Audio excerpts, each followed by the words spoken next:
Welcome to civics class. हम अपनी civics class में पढ़ रहे थे समस्या समाधान विधि, प्रॉब्लम सॉल्विंग मेथड, जिसके अंतर्गत हम प्रॉब्लम सॉल्विंग मेथड्स के कॉन्सेप्ट को, उसकी विशेषताओं को, उसके स्टेप्स को और उसकी मेरिट्स यानी गुणों को जान चुके हैं। अगर आपने पीछे वाली वीडियोस नहीं देखी हैं तो इससे रिलेटेड, इस टॉपिक से रिलेटेड 2 वीडियोस पहले बन चुकी हैं, 2 क्लासेस लग चुकी हैं, तो आप उनको भी देख लें।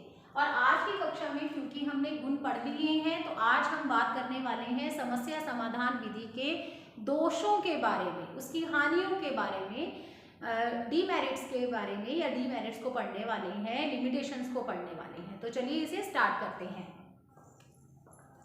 वैसे एक डीमेरिट, इसकी एक दोष मैं आपको लास्ट क्लास के एंड में बता चुकी थी। अगर किसी को याद हो तो याद आ जाना चाहिए। एक दोष बताया था मैंने लास्ट क्लास के एंड में।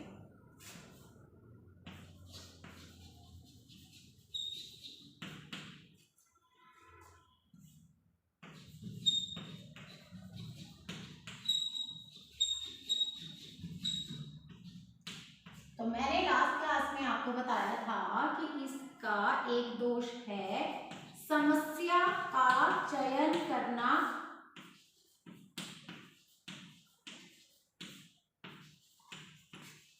अत्यंत कठिन।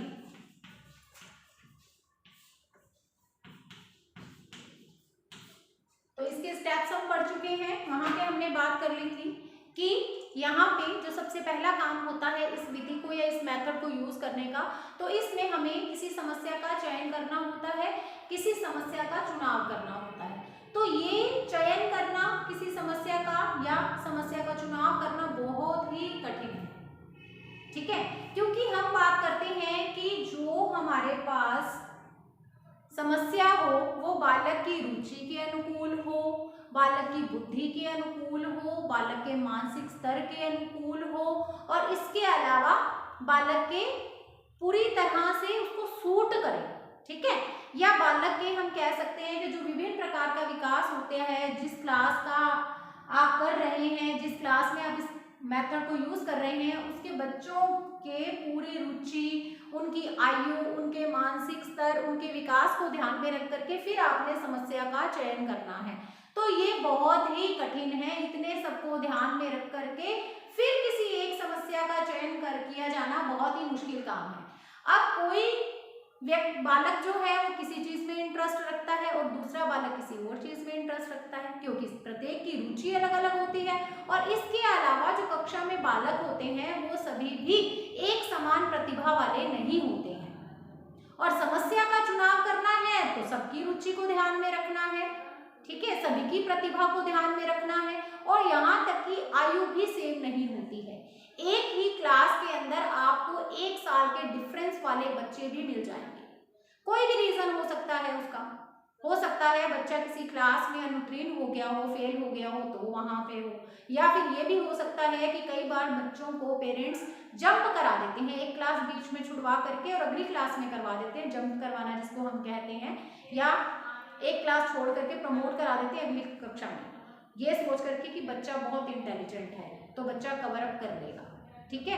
तो इस तरह से आयु का भी अंतर मिल जाएगा आपको। वहां पे बुद्धि अलग है, आयु अलग है, सबकी अपनी अपनी प्रतिभा सब में अलग अलग है, रुचि सब में अलग अलग है, और सेम मेथड अप्लाई करने की बात हो रही है। एक ही समस्या का चुनाव करना है, जो समस्या सबको सूट करने वाली हो, सबकी रुचि के अनुकूल हो, सबकी प्रतिभा के अनुकूल हो, सबकी आयु के, योग्यता के अनुकूल हो, सबके स्तर के अनुकूल हो। तो क्या ये पॉसिबल है ऐसी समस्या का चुनाव किया जाना? क्या आसान काम है, सरल काम है? नहीं, बहुत ही मुश्किल काम है। तो ये ही सबसे पहला दोष, सबसे पहली हानि या सबसे पहले डीमेरिट्स में आने वाला, लिमिटेशंस में आने वाला पॉइंट है, या फिर ये कह सकते हैं कि यहाँ से ही शुरुआत की जा सकती है कि समस्या का चयन करना ही जो इसका पहला स्टेप है वो ही इतना ज्यादा कठिन है कि आगे बढ़ने पे तो देखेंगे बाद में क्या होगा। यहाँ से शुरुआत में ही इतनी ज्यादा मुश्किल आ जाती है समस्या का चयन करते समय, ठीक है। चलिए, अब दूसरी जो समस्या रहती है या फिर दूसरा जो दोष है वो है अधिक समय खर्च होना।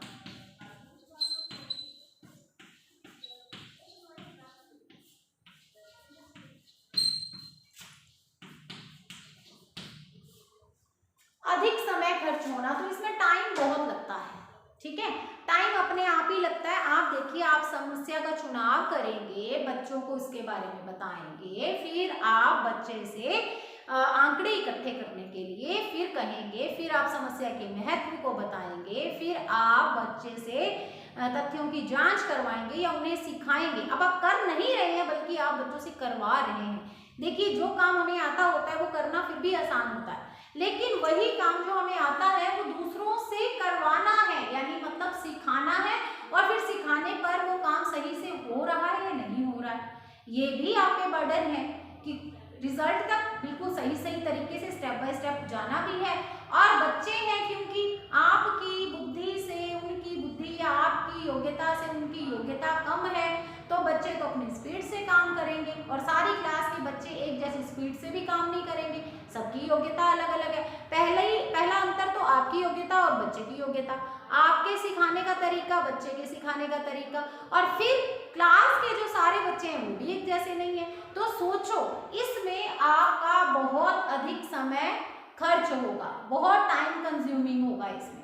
ठीक है, तो ये मेथड कैसा है, टाइम कंज्यूमिंग वाला मेथड है। समस्या समाधान विधि बहुत ज्यादा टाइम लेने वाली विधि है। इसके अलावा जो तीसरा इसमें दोष है वो है संदर्भ सामग्री का अभाव।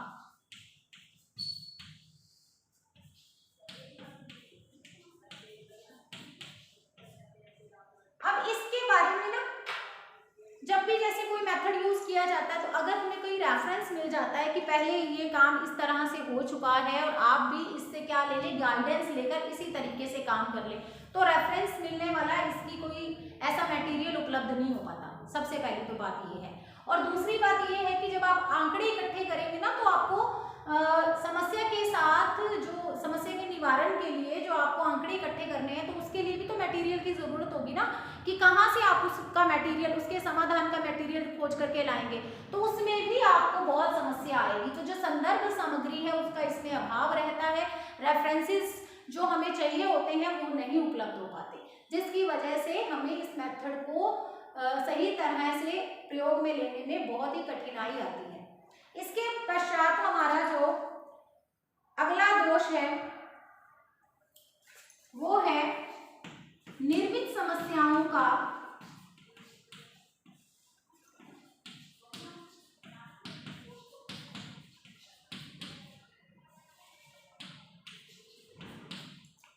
वास्तविक जीवन की समस्याओं से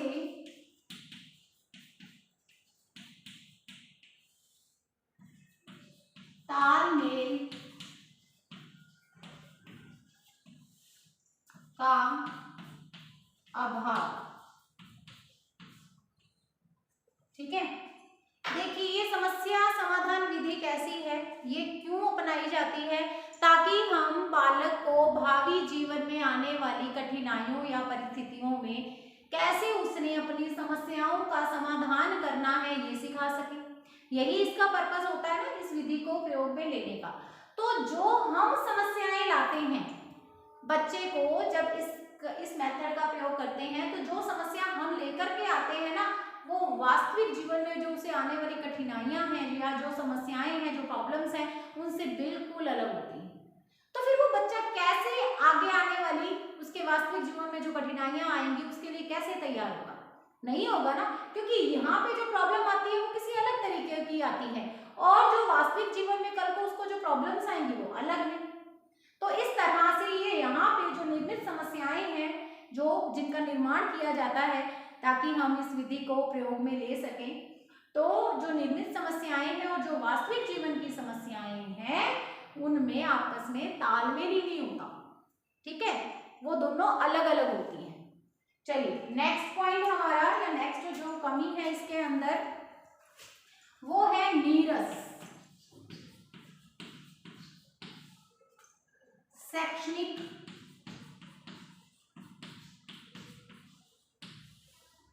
वातावरण। बहुत ही नीरसता होती है इसमें।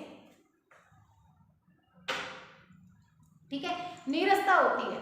देखिए जब आप कक्षा शिक्षण के अंतर्गत बहुत सारे और मेथड्स हैं, जैसे डेमोन्स्ट्रेशन स्किल है, या हम ये कह सकते हैं कि आप बच्चे को फील्ड ट्रिप पर लेकर के जाते हैं, तो कहीं ना कहीं बच्चे को इंटरेस्ट आता है, या फिर प्रोजेक्ट मेथड है, तो उसमें बच्चा जब पूरी तरह से अपने प्रोजेक्ट को पूरा करने के लिए पूरी तरह से उसमें खोया हुआ रहता है या अपने पूरे एफर्ट्स लगाता है, तो बच्चे को इंटरेस्ट भी आता है। ठीक है, लेकिन यहाँ पे क्या होता है कि नीरसता आ जाती है। नीरसता मतलब बच्चे को सीखने में कुछ भी अच्छा नहीं लग रहा होता, बच्चा बहुत ही नीरस हो जाता है। तो यहाँ पे जो कक्षा का वातावरण है, शैक्षणिक वातावरण है, वो पूरी तरह से नीरस होता है, ये भी इसकी एक कमी है। अनइंटरेस्टिंग, पूरी तरह से नीरस एटमोस्फेयर। क्योंकि फिर देखो एक चीज और देख लेना, अगर आपने पूरी क्लास को एक साथ लेकर के चलना है तो आप सबको एक जैसा ही काम करवा रहे हो ना। अब जो इंटेलिजेंट है उसको तो चुटकियों में समझ आ जाती है कोई बात, तो फिर वो क्लास में इंटरेस्ट लेगा क्या? वो क्लास में, बाकी क्लास में मान लो किसी को 2 बार में बात बतानी पड़ती है, आपको 2 बार में समझ में आती है, किसी को जो है वो आधी बात ही समझ में आ जाती है इंटेलिजेंट को। तो अब इंटेलिजेंट तो बहुत ही बोर होगा फुल टाइम, उसको कुछ अच्छा नहीं लगेगा, उसको ये लगेगा ये काम मेरे लेवल का नहीं है, बहुत ही लोअर लेवल का है। और अगर आप क्या करेंगे, उसके लेवल के अकॉर्डिंग कराएंगे, तो फिर बाकी क्लास के बच्चे जो है वो पीछे रह जाएंगे। ग्रेडिंग में मैं आपको बता चुकी हूँ असेसमेंट फॉर लर्निंग में, कि ग्रेडिंग में मैंने आपको बताया था ना कि सबसे ज्यादा अगर आप बच्चों का अगर मापन मूल्यांकन करेंगे, असेसमेंट करेंगे, तो अगर आप रेशो देखने की बात करेंगे तो पूरी क्लास में जितने भी बच्चे हों आपके, उनमें से 40 to 50% बच्चे स्टैंड करते हैं, एवरेज स्टैंड करेंगे। ठीक है, सामान्य स्तर के होंगे, एवरेज लेवल के होंगे, सामान्य स्तर के होंगे। यानी ज्यादातर बच्चे क्लास के अंदर कैसे होते हैं, सामान्य बच्चे होते हैं, एवरेज में आते हैं, ना तो इंटेलिजेंट होते हैं ना ही तो स्लो लर्नर होते हैं, बल्कि वो कैसे होते हैं, एवरेज होते हैं। तो यहाँ पे आपको किसको ध्यान में रखना पड़ेगा, एवरेज को ध्यान में रखना पड़ेगा। अब क्या होगा, जो स्लो लर्नर है वो भी प्रभावित होगा और जो प्रतिभाशाली है वो भी प्रभावित होगा। अब ये जो वातावरण है वो कैसा हो जाएगा उनके लिए, पूरी तरह से नीरस हो जाएगा। ठीक है, इसके बाद जो अगला बिंदु है, संतोषजनक परिणामों का अभाव।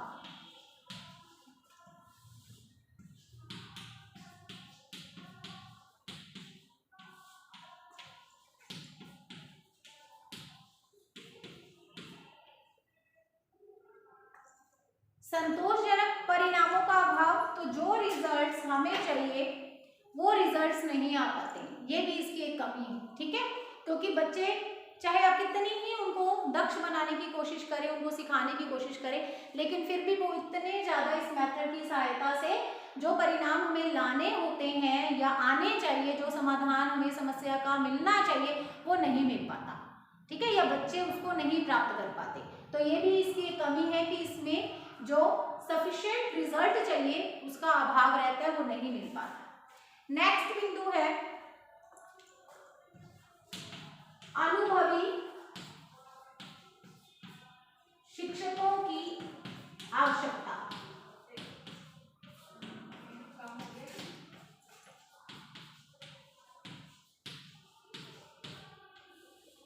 तो शिक्षक कैसे होने चाहिए इसके लिए, तो शिक्षक होने चाहिए पूरी तरह से एक्सपीरियंस्ड। ठीक है, पूरी तरह से एक्सपीरियंस्ड टीचर चाहिए, जो कि नहीं मिल पाते हैं। तो अनुभवी शिक्षकों की आवश्यकता होती है, और ये आवश्यकता या सभी टीचर इसमें एक्सपर्ट नहीं होते हैं, जो कि इसकी एक हानि है या इसकी एक डीमेरिट या लिमिटेशन है। ठीक है, चलिए नेक्स्ट है इसमें प्राथमिक कक्षाओं के लिए अनुपयुक्त।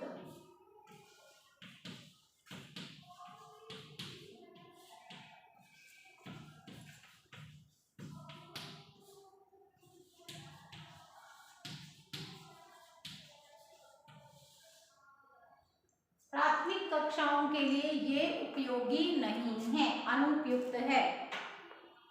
ठीक है, तो प्राथमिक कक्षाओं में आप इस मेथड का यूज नहीं कर सकते हो, ये भी इसकी एक कमी है।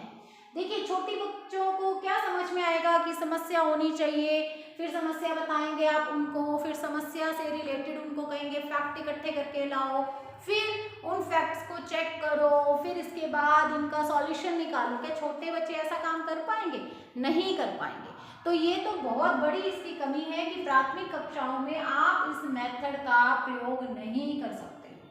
इसके अलावा इसमें क्या होता है कि जो मंद बुद्धि के बच्चे होते हैं, ठीक है, मंद बुद्धि के बच्चों के लिए या मंद बुद्धि बालकों के लिए हितकर नहीं है।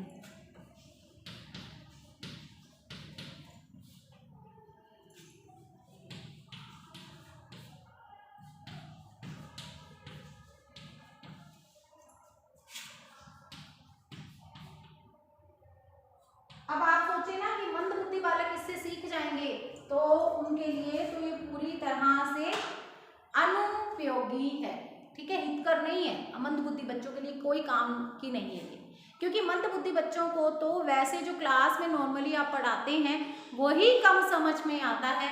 तो यहाँ पे जब आप किसी समस्या को देख करके आंकड़े इकट्ठे कर करके फिर तथ्यों की जांच करके समाधान निकालने की बात करेंगे, इतना जो है वो लंबा प्रोसीजर होता है ये सामान्यीकरण करना और ये सब कुछ, तो मंद बुद्धि बच्चों के लिए तो ये किसी काम का नहीं है, वो इससे कुछ भी नहीं सीख पाएंगे, ठीक है।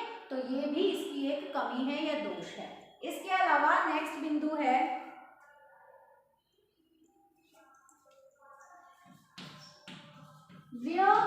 व्यवसाध्य विधि। पैसा भी लगेगा इसके अंदर, ठीक है, पैसा भी लगने वाला है इसके अंदर, मनी भी लगेगी। ऐसा नहीं है कि केवल और केवल टाइम ज्यादा लगेगा, नहीं, मनी भी लगेगी, खर्चीली भी है, ठीक है। इसके अलावा क्रमिक अध्ययन का अभाव।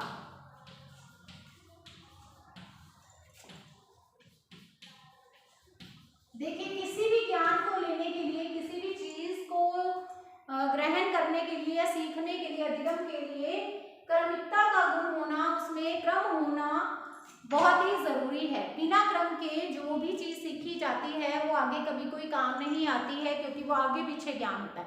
ज्ञान को लेने का एक क्रम होना चाहिए, ठीक है। जैसे हम बच्चे को कक्षा में पढ़ाते हैं, कोई पाठ पढ़ाते हैं, चाहे किसी सब्जेक्ट से ही देख लो, तो सबसे पहले सब्जेक्ट के कॉन्सेप्ट पे बात होती है, ठीक है, फिर कॉन्सेप्ट से हम उसको आगे लेकर के जाते हैं, या फिर जब लेसन भी कोई स्टार्ट होता है तो उसमें भी पहले उस टॉपिक का कॉन्सेप्ट बताया जाता है, टाइप्स बताए जाते हैं, कैरेक्टरिस्टिक्स बताई जाती हैं, ठीक है। अब जैसे मान लीजिए दोष ही पढ़ रहे हैं, ये प्रॉब्लम सॉल्विंग ही मेथड था, ठीक है, मैंने पहले कॉन्सेप्ट बताया, फिर इसकी कैरेक्टरिस्टिक्स कराई, स्टेप्स करवाए आपको, फिर उसके मैंने लाभ या मेरिट्स कराई, और अब मैं डीमेरिट्स करा रही हूँ। ऐसा तो नहीं है कि पहले दिन जो पहली क्लास थी उसके अंदर आपको मैं पहले डीमेरिट्स करा देती, नहीं ना, पहले मुझे इसके कॉन्सेप्ट को बताना पड़ा ना कि ये मेथड है क्या। तो क्रमबद्धता होनी बहुत ही जरूरी होती है, और ये जो मेथड है ना, इसके जो स्टेप हैं वो बने तो हुए हैं। स्टेप की पहले समस्या का चयन करना है, फिर ऐसे करना है, फिर ऐसे करना है, फिर ऐसे करना है, वो स्टेप तो बने हुए हैं इसके, लेकिन फिर भी इसमें जो क्रमिक, जो एक किताब के द्वारा आप पढ़ा रहे हो किसी टॉपिक को, या वैसे जो कक्षा में शिक्षण होता है उसमें जो क्रमिकता में बच्चे को ज्ञान प्राप्त होता है उसका अभाव रहता है, इस अध्ययन का अभाव रहता है। तो इसमें क्रमिक अध्ययन यानी सीक्वेंस में नहीं चलते हैं, सीरियल वाइज नहीं चलते हैं, जो ज्ञान होता है वो आगे पीछे होता है, जो बच्चों के लिए हितकारी नहीं होता। इसके अलावा इसका जो एक और दोष है वो है प्रयोग प्रदर्शन का अभाव। तो इसमें कोई भी ऐसा नहीं है कि भाई बच्चे को अच्छे से सिखाने के लिए कोई प्रयोग दिखा सकें, कोई प्रयोग कर सकें, ऐसा कुछ नहीं होता, ठीक है, कोई डेमोन्स्ट्रेशन नहीं होती, कोई एक्सपेरिमेंट नहीं होता, जिसके चलते हुए ये जो विधि है ना वो बहुत ही ज्यादा बोरिंग हो जाती है, नीरस हो जाती है, क्योंकि इसमें ना कोई प्रयोग है ना कोई प्रदर्शन है। तो ये है इसकी डीमेरिट्स, इसके दोष, इसकी हानियां, इसकी लिमिटेशन, ठीक है। आपके सामने है ये 12 पॉइंट्स।